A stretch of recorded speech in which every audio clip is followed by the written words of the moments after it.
ঐক্যবদ্ধ হয়ে হাজার হাজার মানুষ জীবন দেওয়ার মধ্য দিয়ে, লক্ষ লক্ষ মানুষ রক্ত দেওয়ার মধ্য দিয়ে, লক্ষ কোটি মানুষ জেল খাটার মধ্য দিয়ে, আমরা ঐক্যবদ্ধ প্রতিরোধের মধ্য দিয়ে শেখ হাসিনার ফ্যাসিবাদী শাসনের আমরা অবসান ঘটিয়েছিলাম।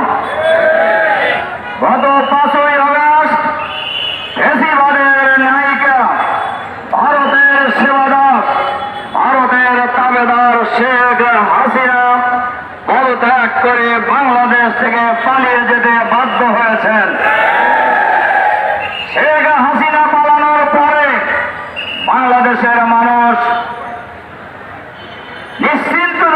নিশ্চিন্ত হয়েছিল, আর সন্ত্রাসীদের হাতে আর কাউকে জীবন দিতে হবে না। বাংলাদেশের মানুষ আশ্বস্ত হয়েছিলেন কোন চাঁদাবাজের কাছে বাংলাদেশের মানুষকে আর চাঁদা দিতে হবে না।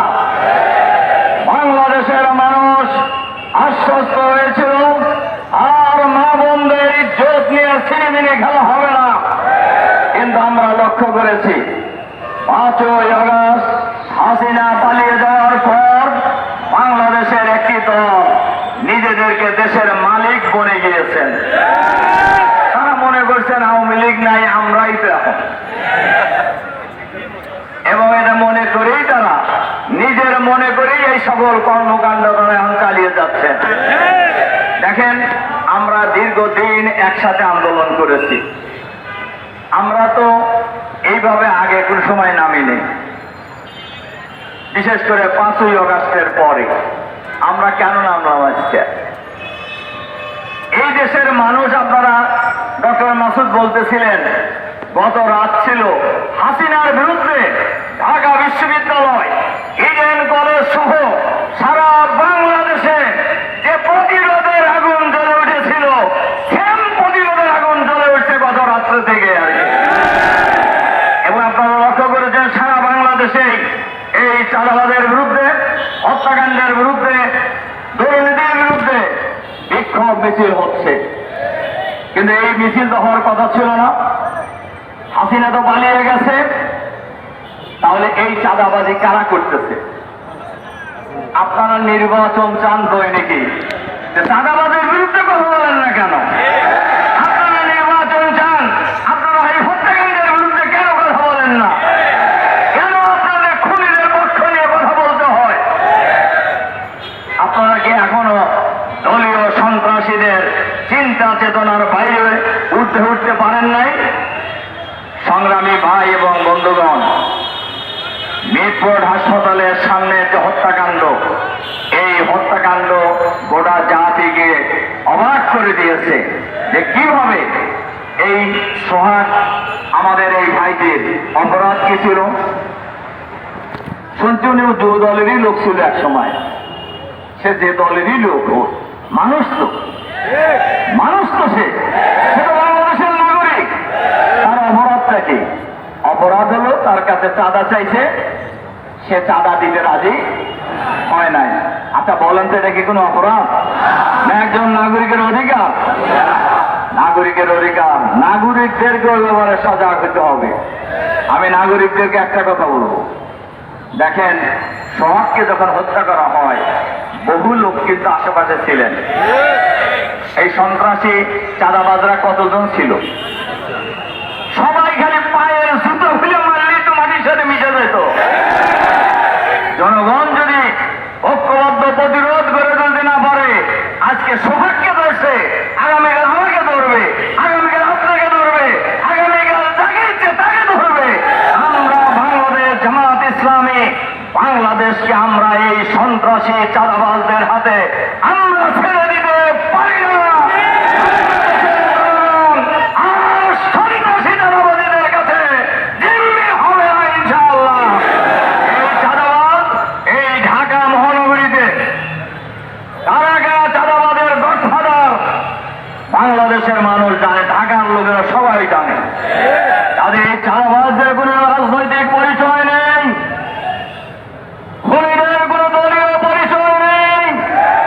এদের পরিচয় হলো খুনি, এদের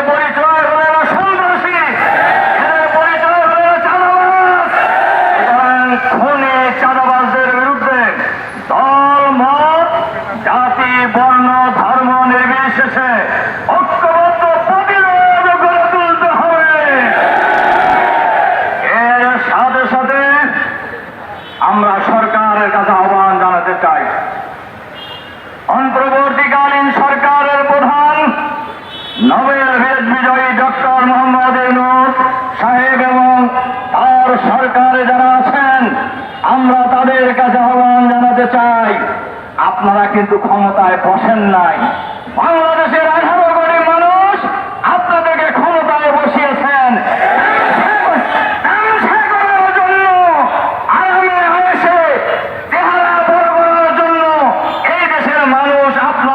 ক্ষমতায় বসায় নাই। আপনারা চাঁদাবাজদের গ্রেফতার করতে পারেন না কেন? ভয় পান? ভয় পান? আপনাদের থানা থেকে আসামি, সাজাপ্রাপ্ত আসামিকে ছিনিয়ে নিয়ে যাওয়া হয়, আপনারা ঠেকাতে পারেন না কেন? আপনাদের কাজটা কি? এই সমস্ত হত্যাকাণ্ড আর থানা থেকে সাজাপ্রাপ্ত আসামি ছিনিয়ে নেওয়ার এই ব্যর্থতার দায়ে স্বরাষ্ট্র উপদেষ্টার বহু আগেই পদত্যাগ করা উচিত ছিল।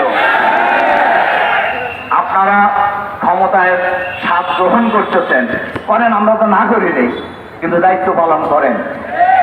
দায়িত্ব পালন করবেন না, এইটা বাংলাদেশের মানুষ কোনোভাবেই মেনে নেবে না।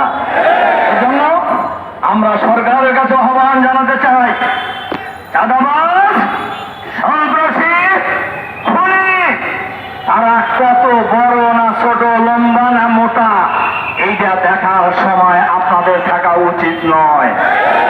এইটা দেখার সময় বাংলাদেশের মানুষের নেই। আপনারা নিশ্চয়ই ইতিহাস থেকে শিক্ষা নিচ্ছেন। গত রাত্রে বাংলাদেশের ঢাকা বিশ্ববিদ্যালয় থেকে শুরু করে বাংলাদেশের গ্রামে গঞ্জে, শহরে, নগরে, বন্দরে এই ঘটনার বিরুদ্ধে বাংলাদেশের মানুষ ফুটে উঠেছে। এই ফুসে আগুন জ্বলে ওঠে, কোন সন্ত্রাসী রেহাই পাবেন না। আমরা সরকারকে বলবো, খুনি যেই হোক তাকে আপনি গ্রেফতার করেন। তিনি কোন দলের লোক, কত শক্তিশালী গ্রুপের লোক, এইটা বিবেচনা করার যদি চিন্তা করেন, তাহলে ক্ষমতা ছেড়ে দেন, ক্ষমতা ছেড়ে দেন। আপনারা জান, মাল, ইজ্জত, আবরু রক্ষার দায়িত্ব নিয়েছেন, শপথ গ্রহণ করেছেন, জনগণ আপনাদের পাশে থাকবে। কিন্তু যদি কোন বিশেষ গোষ্ঠীকে সমর্থন দিয়ে ক্ষমতায় আনার ষড়যন্ত্রে এই সরকারের যারাই জড়িত হবে, ফ্যাসিবাদের যে পরিণতি হয়েছে আপনাদেরও একই পরিণতি হবে। এবং আমরা এটাও লক্ষ্য করেছি, বাংলাদেশের বহু জায়গায় থানা এবং অফিস এখন বাংলাদেশের একটি দলীয় কার্যালয়ে পরিণত হয়েছে। এই জন্য তো মানুষ জীবন দেয় নাই, এই জন্য তো মানুষ রক্ত দেয় নাই, এই জন্য তো মানুষ আহত হয় নাই, এই জন্য তো মানুষ ফ্যাসিবাদের বিরুদ্ধে লড়াই করে নাই। এজন্য আমি সরকারকে যেমন বলবো, আবারও বাংলাদেশের সকল শ্রেণী পেশার মানুষ, দল, মত, জাতি, বর্ণ, ধর্ম নির্বিশেষে ঐক্যবদ্ধভাবে সন্ত্রাসীদের বিরুদ্ধে, খুনিদের বিরুদ্ধে ঐক্যবদ্ধ প্রতিরোধ করে তোলার আহ্বান জানিয়ে আপনাদের প্রতি আবারও আন্তরিক সালাম জানিয়ে আমার বক্তব্য এখানে শেষ করছি। আল্লাহ হাফেজ। বাংলাদেশ জিন্দাবাদ, বাংলাদেশ জামাত ইসলামী জিন্দাবাদ। সন্ত্রাস